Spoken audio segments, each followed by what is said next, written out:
I'm Sean, and we're getting ready. We're going right out. Say hello, Dave. Introduce her. Introduce her.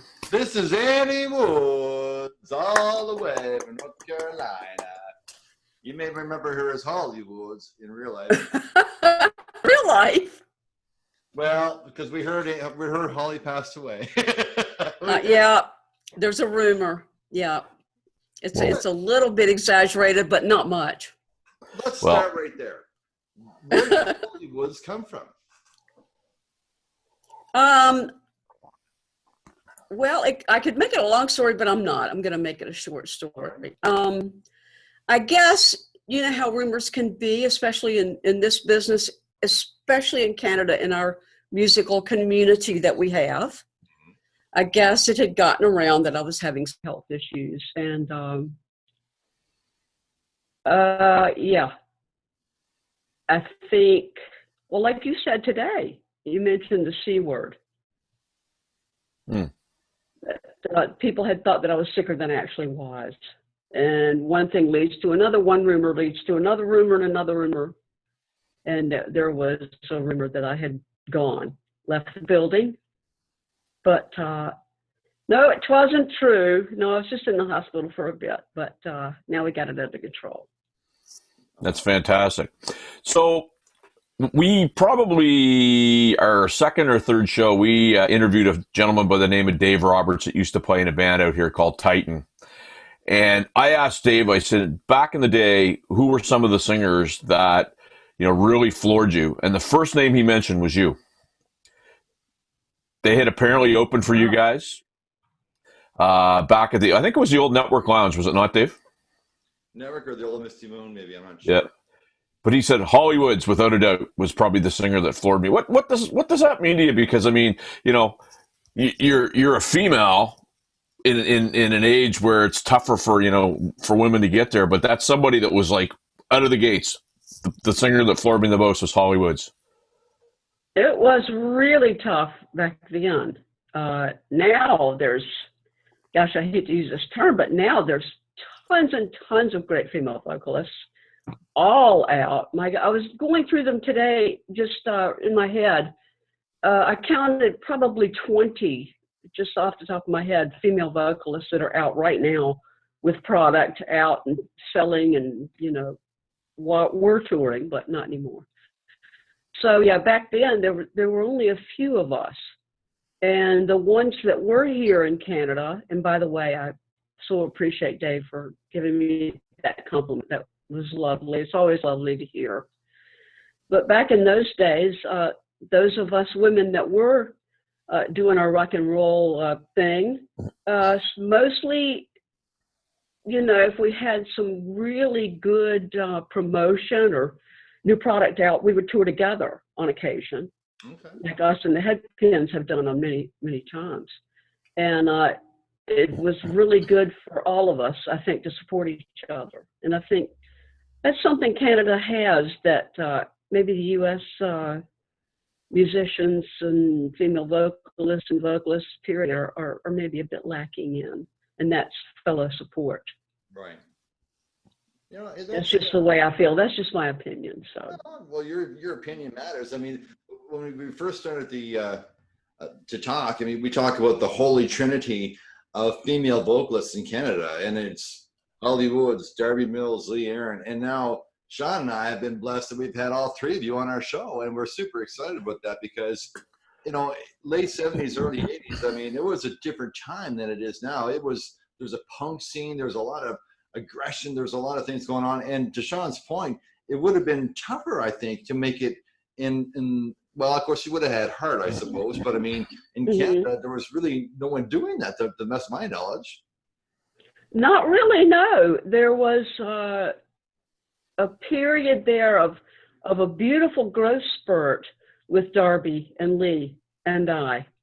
There was a little niche in time there where the three of us came about and pulled in the rock scene.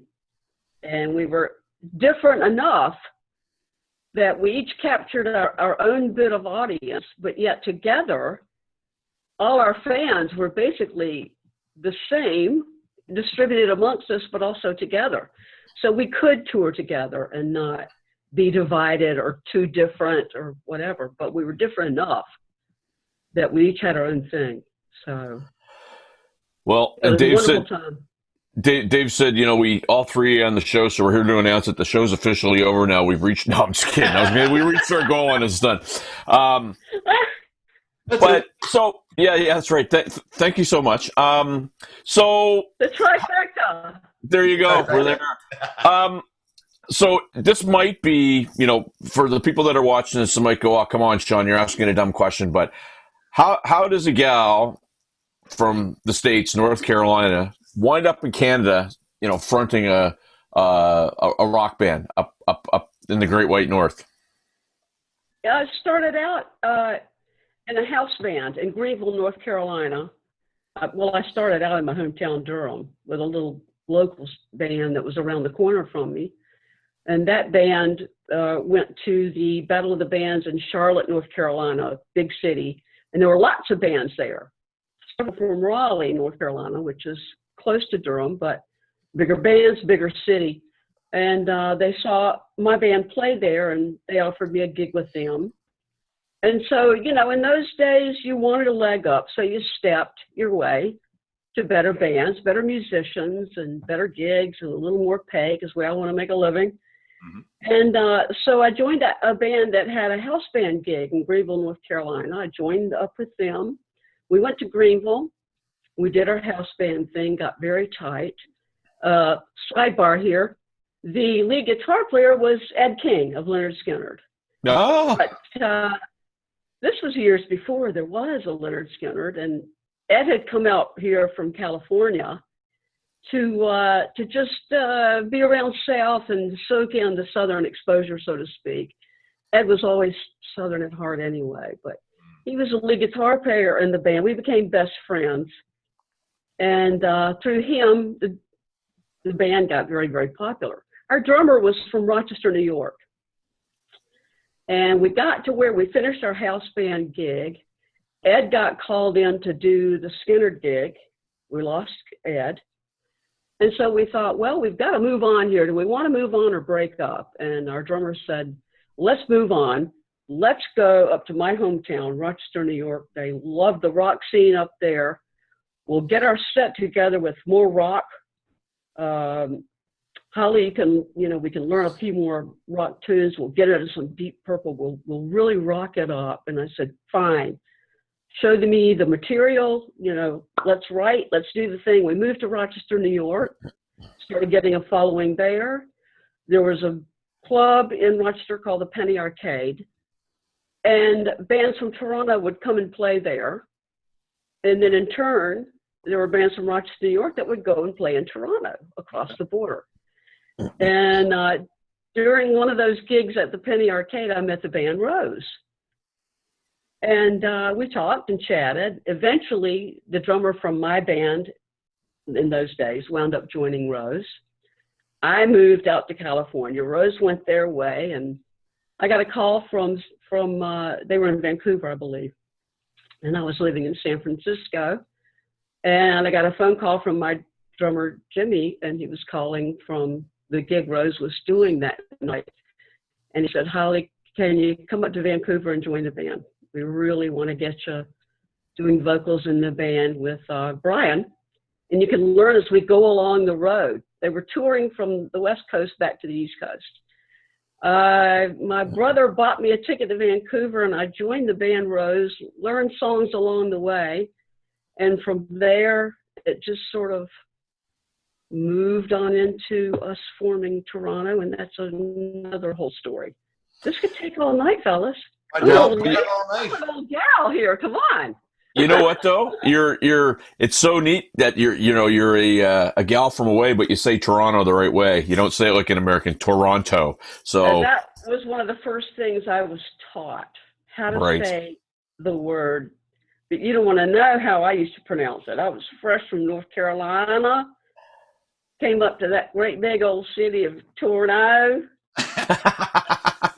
Yes. I couldn't even order food in Canada. They couldn't understand what I was saying. I think I ordered a sandwich and a glass of milk, and they had no idea what I was saying. So I was taught how to say the name of the city, how to speak correctly, Correctly. you know, to even be careful with my phrasing and such, because I was using so many slang expressions. Nobody understood. So I had to really go through a lot of changes to be an honorary Canadian and Screecher. Well, and I tell you, you should show Sean what you got on your wall. That's important. That's a very important. Look, oh, she got it. Yeah. That is awesome. During And her first time to Newfoundland, she got that. look at that. She officially screeched in. That's amazing. It is proudly displayed on my front wall. I took it down tonight to get it shown here on the show. That's a big deal. That's a huge one of my deal. favorite achievements. Are you kidding? That was a wonderful day in my life. I was happy to get through high school, but that was a close second for me. Well, you see, but it's the little things that make us happy, right? That's right. That's right. Now, I started to ask you a question earlier, and I think I kind of get confused with something else. I wanted to know how you turned from Annie Woods into Holly Woods, and how that started. When I was with the band in Rochester, New York, we were starting to write original material. This is before we started going over to Toronto to play. We had an agent come out from LA to check us out. We had a label interested in us, a few actually. And I don't want to mention his name just in case I get it wrong, and just in case, just in case, never mind. Yeah. Anyway, he had the big cigar. He was a big fella with a New York accent, and all that stuff. And we did our thing. I think we played 2 songs for him. And we finished the songs. We were very proud of ourselves and huffing and puffing. And what did you think? And he said, "What's your name, little girl?" I said, "Well, my friends call me Annie Woods." He said, "No more, never again. We're calling you Holly Woods. That's who you are from now on. You're Holly Woods." The nickname stuck, and when I eventually joined Rose and we did Looking for Trouble, I just went ahead and used Holly. And it was as simple as that. An agent from LA, from the big city, You described the dude that was in the Boston song "Rock and Roll Band" in that last verse to a T. Right? They were really like that. They were really like that. The agents and the promoters and the managers back then. So when you were dealing with that, so what, as a woman that was in the business and trying to, and obviously there's been scores and scores and scores of super talented ladies that you hear the stories of them never getting their proper due and having to, to work that much harder. But during that time, how did you find the business and your kind of trying to forge your way in it? Honestly, I know that saying we did it the hard way is an easy way to say things, but really I just kept working, just kept writing. Yes. On and on and on and on and on. A lot of couch surfing, never stopping. If one band wasn't working or if one member wasn't working, we'd change it up. We'd keep going. We'd write something new. If that wasn't working, we'd go on to something else. You just kept at it if you really, really wanted it. And back then, it was hard work. It was like digging ditches out there, honestly. But you wanted it so bad, you just kept on working. How much material did you have, like original material? So I'm thinking that, and I'm speculating here, this is like 78, 79, because Looking for Trouble came out in 1980, I think. Am I right? Yeah, early 80, very early 80, Trouble came out. So how much original material did you have at the time?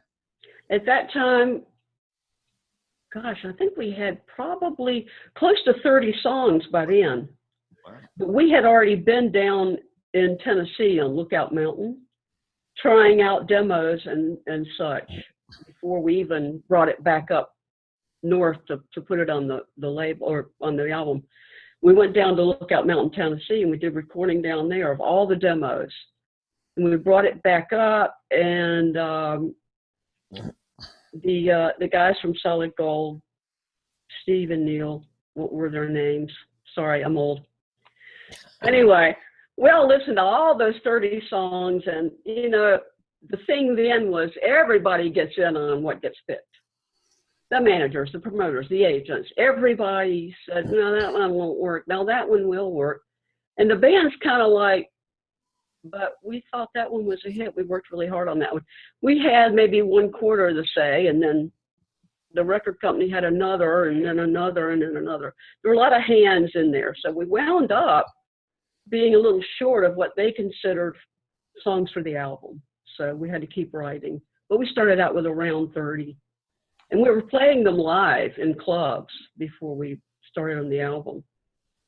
It would have been a difficult time too, because that was right in the midst of the disco era. Really, you're coming right into disco into punk rock. So to be, as to Sean's point, a woman rocker, it was a tough time. Like you would have had to force some, yes, for sure.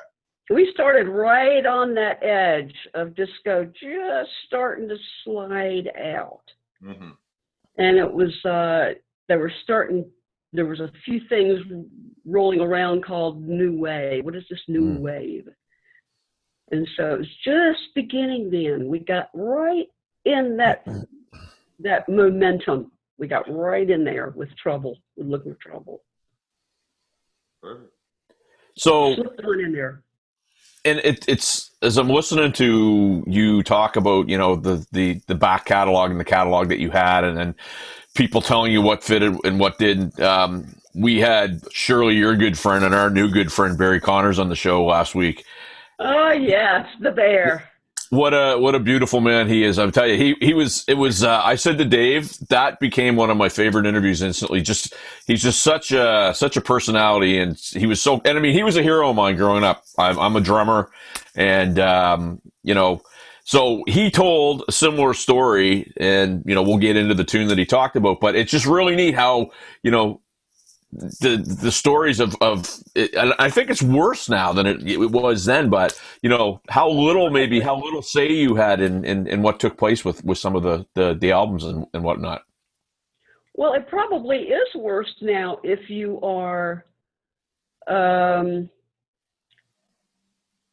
say a Katy Perry or somebody like that that's really money backed, corporate backed, label backed. I'm sure it's the same thing for them, yes, and worse. But for for the people doing their own thing, putting out their own stuff, you can get it out there now by yourself from your own basement and put it out there actually as good sounding product. Yep. without all the interception from the labels and the companies and the agents and the managers and the fat cats.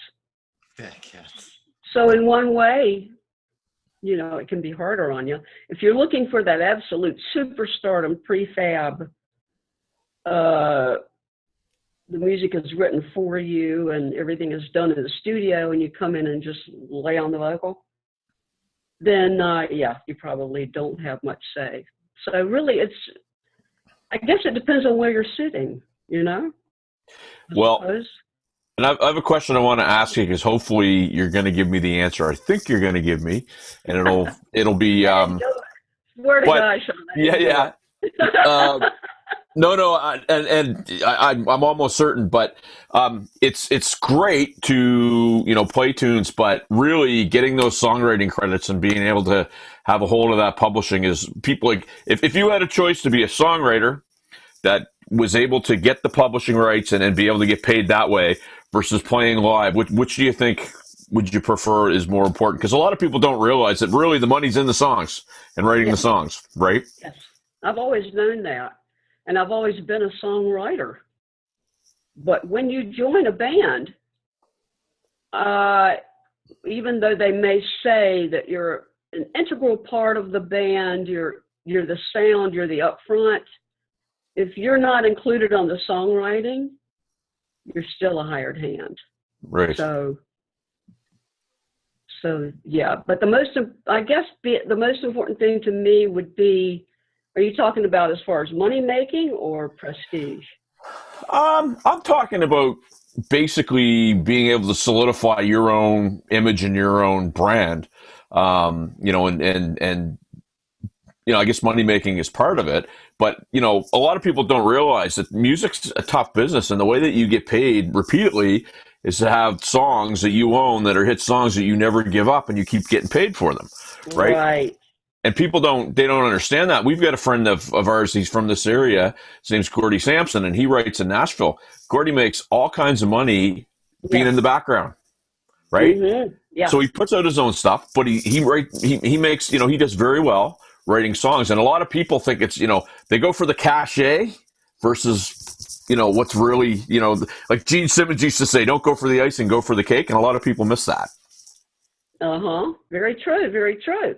The Right. thing is, like your friend there, what he's doing is actually probably something that he really, really loves. I think he can do his own stuff because he's doing so well songwriting. So he doesn't have to worry, oh my God, will this make the label or not?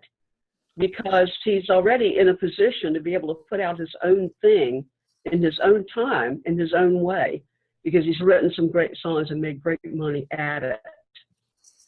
Well, then you look at someone like Chris Stapleton, who's done both. He was, a brilliant songwriter for a long time, and then he decided to come in front of the camera and perform his own song. So, I mean, you see that happen sometimes too. Yes, that was my dream.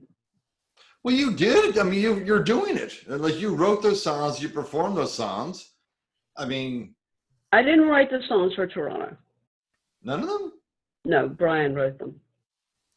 I only wrote a couple of back tunes on Head On. I think there's one I wrote on there that made it out, but maybe 4 or so.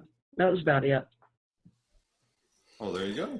I think. Well, and so I think most people just assume that. Bang on. Absolutely. No, Brian Allen was the songwriter and the leader of the band, without a doubt. But you make a great point, because where I was trying to go with that, and I guess stumbling horribly, but hopefully we'll get it here, is there was some local musicians that I knew from the day who, they're very popular, had decent careers. And I remember one of my friends said, hey, we're going to go visit blah, blah, blah. And I remember going over to this dingy studio apartment in Halifax, and I'm sitting there going, this is one of my heroes, and he has not made enough money, and not that it's all about money, but I remember feeling sorry for him and going like, holy smokes, somebody either took advantage of him. And that's my point that I'm trying to make in music.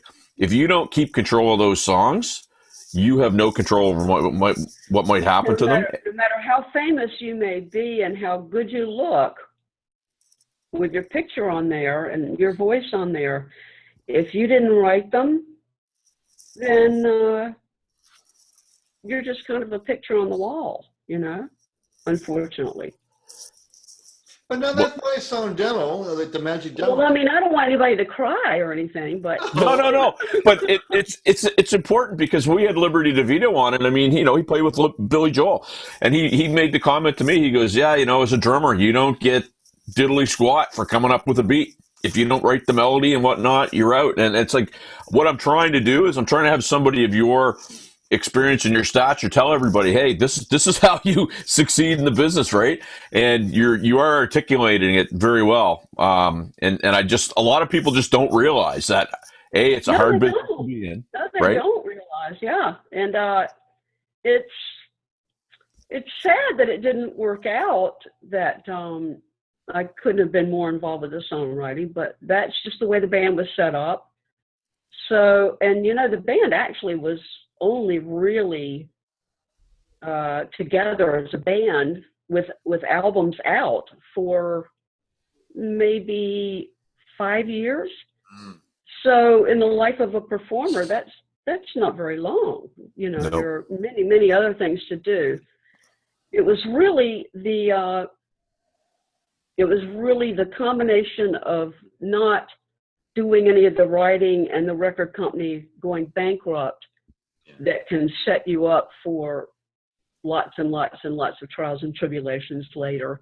And unfortunately, that does happen to so many of us. So, yeah, that's the tough part. Well, when you split and then call it Hollywoods in Toronto, was that kind of defuncting, if you will, for lack of a better word, whatever the word is, Toronto, and now you're a single act with Toronto? Now, do the rules change after that when you're Hollywoods in Toronto? Yeah, I did all the writing with Scott Pryor, and we were on tour. Oh my God, we were on tour, and we were in Halifax at the Moon. Oh yes. And my friend Greg Allman was playing across the way at. Gosh, my memory's so bad, guys. Sorry. It's probably the Crazy Horse. Probably, but we were all staying in the same big hotel, this big, beautiful hotel in Halifax. And we were hanging out, and Barry and I were having breakfast one morning. And our road manager came down and said, pack it up, folks. We're off the road. The record company's going bankrupt. That's it. Tour's off. Now, me not being a Canadian citizen, I think I turned a whiter shade of pale. And that was it. The new album was done, out, just beginning to get some promotion, and it was gone. So most people, I don't think have even heard it. Assault and Flattery. I guess by now they have, but Lord, this is years later. And then Scott and I, once we finished Assault and Flattery, and it went kablook right there in Halifax, we went down to Atlanta, where I knew my comings and goings down there. I've been down there working with some folks before.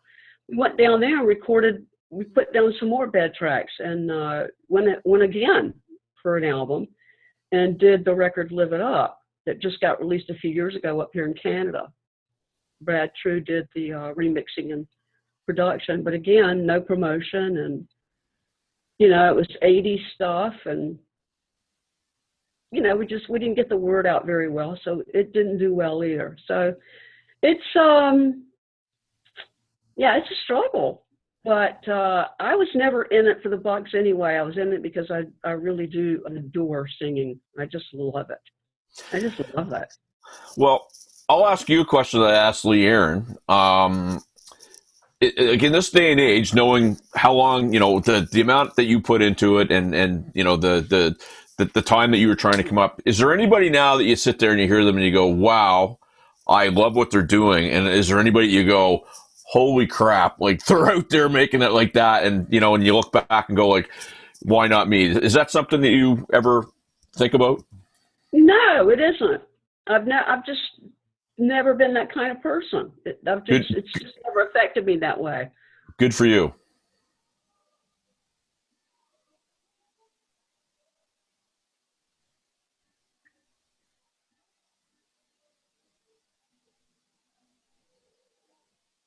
You lost audio. If it's doing what they want it to do, then good for them.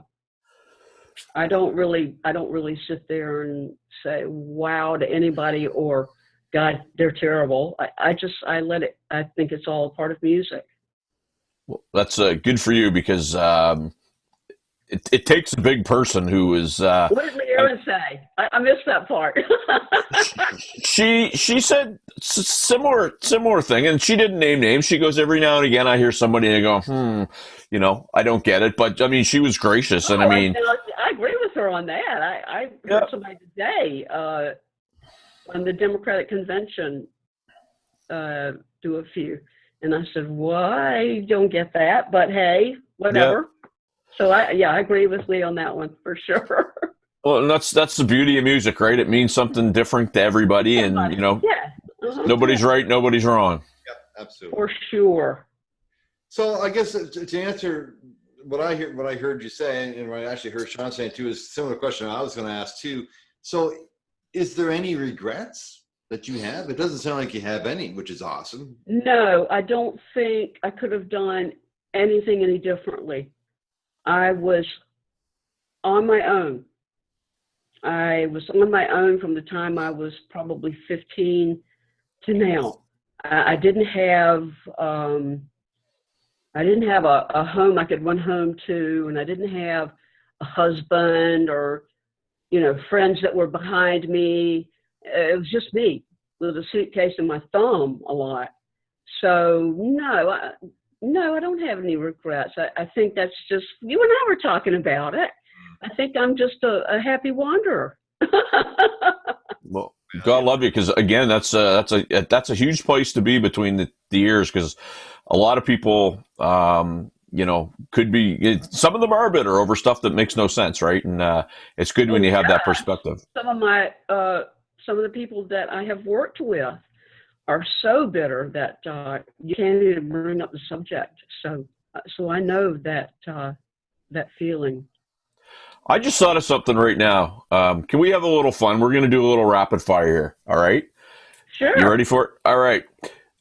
Who, if I was to say, okay, you give me 3 people in the history of music that if you could have 5 minutes of their time and ask them anything, who, and you don't have to tell me what it would be, but who would those 3 people be? Oh God, that's so simple. Nice. Really, really simple. It would be, I would love, absolutely adore 5 minutes with Janice Joplin. Just 5. Yeah. I just missed her by a hair down here at her concert in Durham, North Carolina when I was a teenager, but definitely Janice. I would love to have talked to either Bessie Smith or Billie Holiday, one or the other. Love to. I can't even pick between the two, because I think every other singer you talk to, you learn something from. I don't care who they are or what they sing. And I'm always soaking up learning from everybody I meet who sings, who performs. And so between those 3, I'd say offhand, definitely. Of course, I'd love to talk to Jimi Hendrix. I would adore that. Another great one. There's a few that I actually have talked to that were quite impressive. All right, who are they? Ian Anderson from Jethro Tull. I had a lovely conversation with him when I was still in high school. Long story short, I was with a bunch of my girlfriends from school, and we went to the Tull concert. And back then, you snuck in. That's how you got in to see the band. We snuck in, and one of my friends we had an old VW van too. We were in the van. We're all sitting in the van, and we're sitting there, and we're like, and we see Ian come out of the backstage door and just stand there by the door, sort of like, I'd love to go back to the hotel. And my friend Sue says, hey, let's give him a ride back to the hotel. She drove right over there and said, we can take you to your hotel if you want. He said, certainly. I can't do British. He jumped in the van and sat and talked with us for at least 2 hours. Is that right? About, they were just working on Thick as a Brick. And he was telling me about music and how he arranges things, how he writes. I mean, just a wealth of knowledge that you just don't normally get. It's just pure luck that happened. I've had some just wonderful run-ins like that over the years with people we've toured with or whatever. So yeah, it's been fun. What was your favorite tour? Oh, my favorite tour. Oh gosh. Let's see. Favorite tour would have to be Nazareth. Barry said the same thing. Yeah, I mean, we were just, Barry and I were just in love with the guys in Nazareth, and we hung out with them. A lot of times I would go on their tour bus and not go with the band Toronto, and that was not well received, but we had a great time with Barry, the same story. Well, Barry was always on their bus. I would only go occasionally, but he was always with them. And they had so much in common. And, they were tight friends. And they still are. We just did a few gigs with the new Nazareth, with a new singer and the new Nazareth. And we hung out with them. And it was like old times. It's lovely. Great. Let's talk about the elephant in the room. Ready? The elephant in the room. Now, Barry told us a story. I want to hear your take on it. Eddie don't know. Oh. Oh, sorry. I sent you the best copy of that you could ever get today, Dave. I will find that, and I'll find out how to download that. Well, I'll send it to you. If you need it. I think I remember what Barry told you, and of course I watched his interview, and absolutely nothing he said was not right on the button. So yeah, ask away.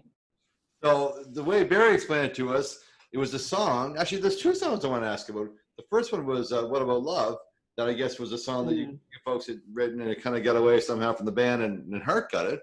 But Yeah. Daddy Don't Know was a song that was brought to you by some writers, and y'all had mixed feelings on it, from what I understood. Mixed feelings. Like you didn't like. That's a nice way to put it. Wow, that's a lovely way to put it. Okay, we'll keep it at mixed feelings. Okay, yeah, definitely mixed feelings. I believe the way Barry said it is you went in there and you basically the band decided they weren't going to play it well, and the producer and the label ended up really liking it, and so a plan backfired. Is the way Barry described it. Yeah, it was really funny.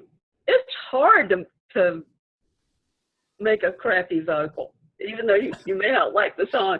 It's not that easy, really, to tell you. You know what? I'm going to send you some of my vocal outtakes. It's not hard to make a crappy vocal at all. Well, I mean, but to do it intentionally, though, is what I mean. You know, absolutely. But I mean, the way Barry was telling the story, and he'll say something and go, "You heard that one, right?" And it's like, please don't punch me in the face, Mr. Connors. Yes, like the way, So he was describing it, and it was absolutely hilarious. Like it was just. It's a hilarious story.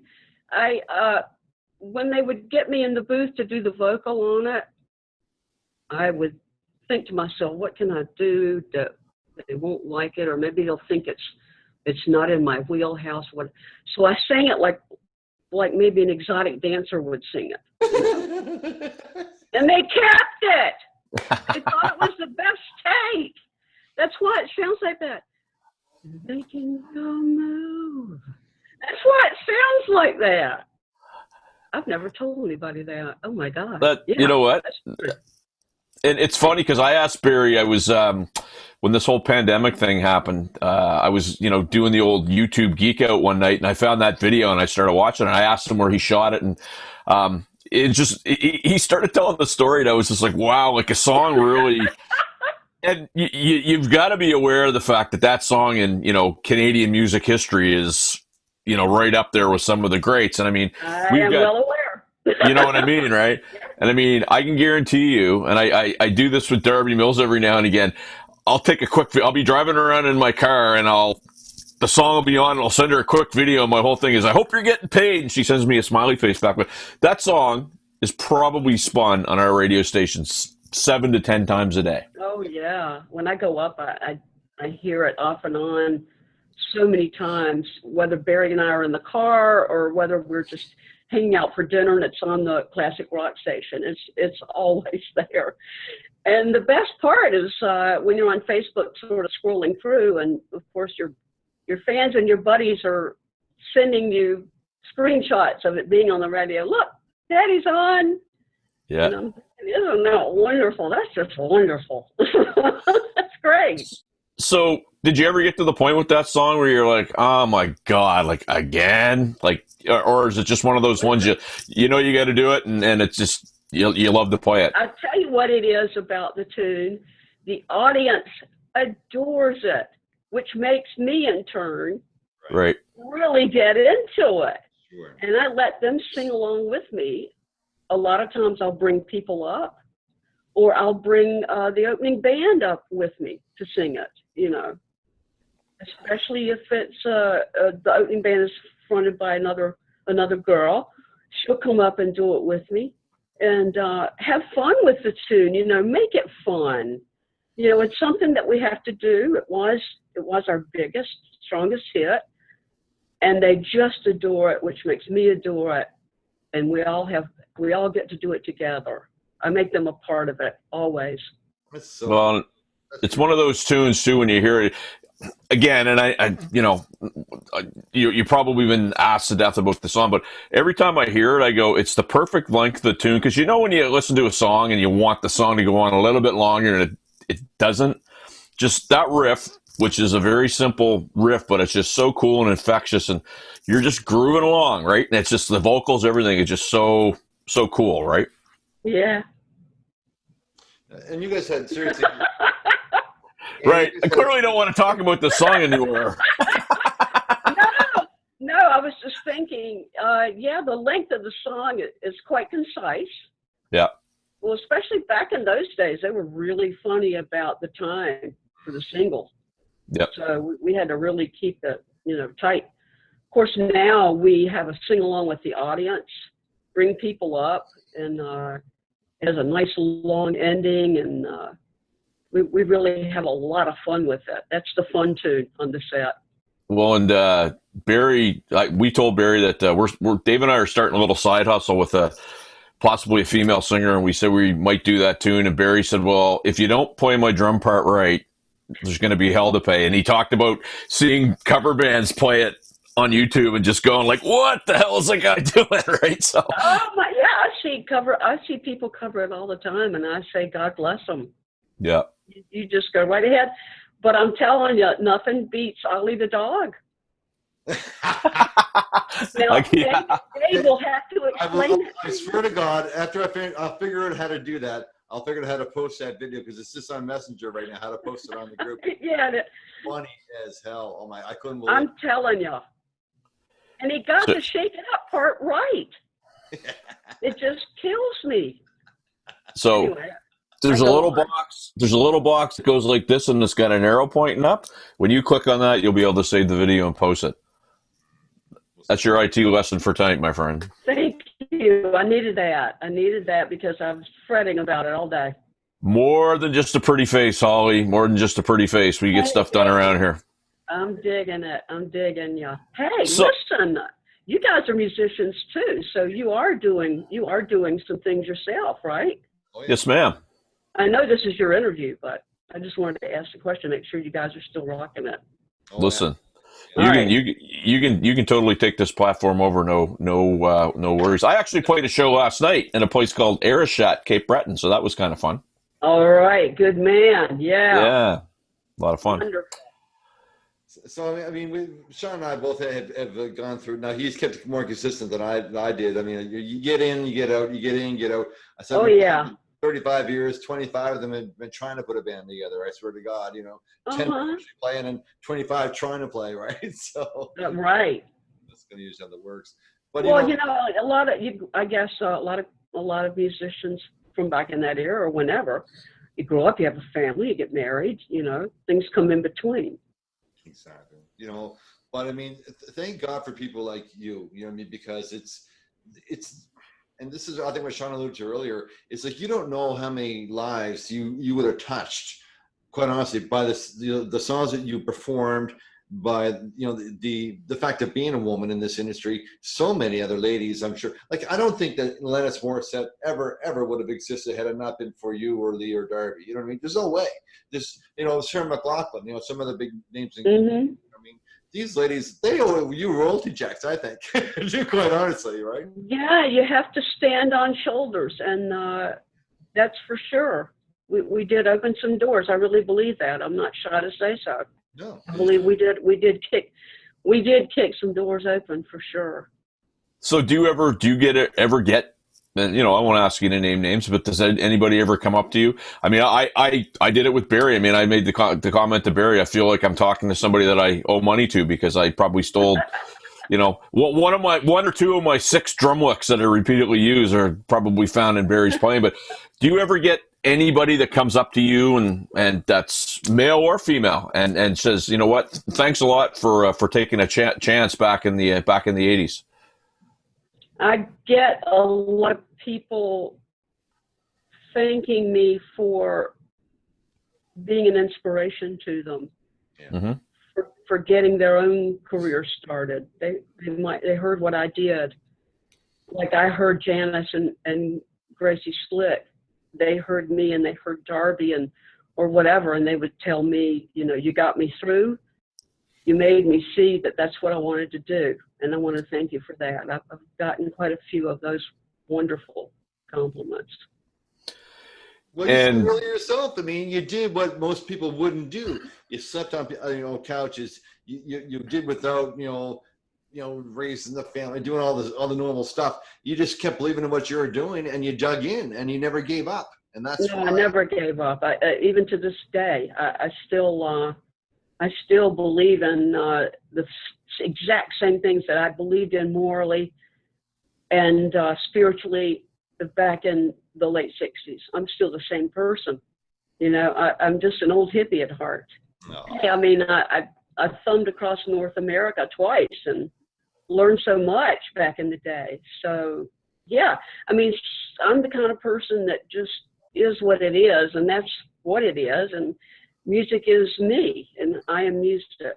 So there you go. There you have it. There's nothing more complicated than that about me. There really isn't. Well, I'm glad you said that, because, and I don't know where I heard this, but I just thought it was such a great line. Well, people always talk about musicians, what they charge for stuff. And it's like, you're not getting paid for that performance. You're getting paid for everything that got you that performance. Exactly. Thumbing across the country and learning how to play and dingy bar. And I mean, you would have played in bars. I mean, I did too, but it doesn't happen anymore. Those bars were, you would come home or go to the hotel and you would just smell like an ashtray because they were smoking in there. Right. Oh yeah. Or, the chicken wire in front of the stage where there's beer bottles. Yeah. Like, and people don't understand it. And then they don't get why they go, well, hey, I got $500. Will you do my wedding? No. You know what I mean? Oh yeah. Or maybe you're on an airplane. And somebody will go, aren't you Hollywood? Yes, that's me. And they'll go, could you sing Daddy? I would just love to hear it. And I'm like, what do you do for a living? I'm the secretary. So, could you type out a few letters for me? And we'll switch off. We'll barter. Yeah. And then they'll just hate me for the rest of the plane ride. You know what? Rest some relaxation. No one's bugging you. That's awesome. you created a monster. I'm stealing that. Such a bitch. Oh. Yeah. Nope. I met her once. Oh. You created a monster. I'm going to be using that tomorrow. I will guarantee you. I love that. Works every time, buddy. I'm telling you. Sean uses this line a lot, and I'm going to steal it from him for this one here, because this is the way I feel about it. He says it's so important, or it's so cool when you meet a hero of yours, an absolute icon, a hero of yours. But I say meet, we're virtually meeting right now, of course. But when they're not a jerk, he actually says dick. But when they're not a jerk, and it's, to me and to Sean, having you here tonight, Andy, is just like it's such a treat. It's like you're a hero of ours. You know what I mean? And we do this show because, well, it's to entertain ourselves, but it's just to kind of hopefully shine a little light on how important you are now and were then. But I mean, you're a hero, and it's just such a pleasure to meet you. It really is. I appreciate you guys, and I never get tired of hearing what you're telling me. I never get tired of hearing that, because that's what it was all for. Is for people like us to love each other, support each other, and just keep the music going and keep having fun with it. Don't take it so seriously, It's yes, it is a business. Rotten as it is a business. But let's not forget how great it is to write a good song with a good friend. Let's not forget that. I love that. And I will say thank you so much for doing this, because you get a number of people off our backs that have been saying, you guys think that you're so good and you don't have Hollywoods on your, and here you are, right? Probably and got a few on your backs too, but that's but I will tell you, this is for me has been a lot of fun, because I a number of times I remember thinking, geez, I wonder what she'd be like, because you kind of I remember seeing those videos, and you kind of had that rocker chick, like I wasn't ever sure, but you are one down to earth, smart, insightful person, and I have totally enjoyed chatting with you tonight. I really loved it, and I have been watching the show, and I've just really enjoyed the whole chit chat, the banter, the fun of just yakking, music talk, and hanging out with buddies. I consider hanging out with a couple of buddies in Halifax myself. That's the way I looked at tonight. Well, Appreciate that. And, if this thing ever gets done, we will have to not virtually meet because we'll owe you a beer. Dave and I are usually good for that. We'll get you a beer or two, right? Oh, absolutely. I wouldn't miss it for the world, not for the She world. wants lobsters. I know. She told me the story yesterday. She wants lobsters. She wants Atlantic lobsters. Well, yeah, that would be lovely. Yes, for sure. Okay. Let's look into that, Dave. Yeah. Who knows where this is going to go. If Sean and I become, concert promoters out of this, and there's tons of people we want to bring into Halifax, for sure, because we haven't forgotten. You know what I mean? Oh, God, we'd love to go. We would so love to go. And we'll work on that. Yeah. We will. Listen, I don't even know what else to say. Is this? We just love you so much. We appreciate you, everything you've done. We appreciate you coming on the show. And we said this earlier. You've made it in music. It's great that when you have 150,000 or 50,000, 10,000 fans in the front row singing your song. But when you can get a dog to sing your song, you made it. Music business. I'm going to tell you. You've really made it. As far as I'm concerned, now the song is famous. Now it is. See, we'll get some viral videos out of this for you. Before we wrap this all up, fellas, I wanted to get a word in about the demos have magic. Yes. My new songs. Well, they're not new; they're old. They're 80s. They're from the basement of Jane Olderman, and you'll be reading all about her when you look at the promo for the EP. The demos have magic with Hollywood. So give it a listen, have fun, go back to the 80s. I had to get that in, or Jane would literally come up here and kill me. She would leave Atlanta, come up here and kill me. And I will promise you that if nothing else, Dave and I are Carney Huckster Shameless promoters and self-promoters. And we will that the word will be gotten out on that. So we're more than happy to do that. I haven't had a chance to listen, but I'm gonna, as soon as this is over, I'm gonna go take a listen.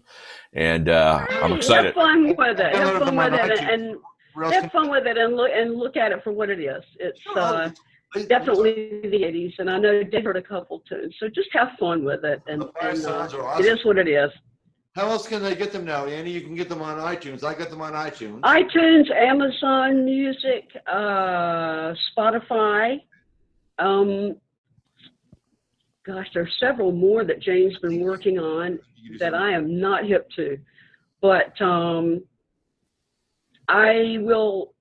make sure that she gets all that information to you. She'll send it to you on Facebook or whatever. See what you did there, Dave? Did you see what she did? We started this out. I'm not very technically savvy, and now she named right, and now she named more platforms than we've ever thought about getting on in our life. So it's not me. It's not me. It's Jane Olderman. It's Jane Olderman. She owns Red Warrior Records out of Atlanta. She has her own projects. She has her fingers in all kinds of music publishing. She works with several other artists. She's written hits for Patti LaBelle. The list goes on. I was so flattered and honored that she decided to spend time with me back in 1987, sit down, connect, and put down a bucket of tunes within a few days, and kept them and put them out now. I mean, I'm just flattered out of my brains. But it's her that put all these things together with the Spotify and the streaming. And man, I don't know nothing about this stuff. So, but Jane Olderman did it. I'm not playing cards with that lady when she comes to Halifax. That's one thing. Yeah, that's right. Poker face right there, right? Yeah. You can say that now, Annie, all day long, but it's your vocals, and I heard them. And as soon as I thought it was, I didn't know when it was. I thought it was just current stuff. I didn't know. But oh my God, your vocals are superb on that 5-song EP. It's amazing. I think it's some of the best production for me as a vocalist that I heard on any recordings I've ever done, including Toronto. Strange thing to say about basement demo tapes, isn't it? But that's true. That's how I feel. Yeah, you know what though? Sometimes that's some of the you're doing something and you think it's a one-off or a flub or whatever, and it winds up being magic that you can never recreate. Yeah, like Daddy. Well, Daddy don't right? know. There you go. Like that one, yeah. Well, I mean, I'm a drummer, and I remember reading a story about John Bonham having a hard time figuring out how to get into Stairway to Heaven after the big long guitar thing. But it's actually no kidding. I've never heard that. Oh, to the point where he was, throwing coffee tables and stuff. And no kidding. But his drum work in that tune is probably some of the most iconic, stuff that he played. It is. And it was like he's human, but B, it was magic. One of my favorite drummers ever. Oh my gosh! Ever. And when he finally got it, it was actually a mistake. Well, Barry, you know, Barry's all kinds of awesome. I tell you, Dave posted a thing the other day. He was playing, I think it was a Zeppelin bass or something. Yeah. Mm-hmm. And he's killing he's it. got it. Oh yeah, he does. Yeah, and he was the guy. He's my pick. Well, and when we met him, it was just, you know, again, it was so nice to meet a guy who funny as heck. I mean, just funny. What was his line, Dave? We get 7 of 13,000 stories, so we're gonna have to get him back on there again. You got to see him on a long plane flight, buddy. You want to talk about a plane full of people laughing?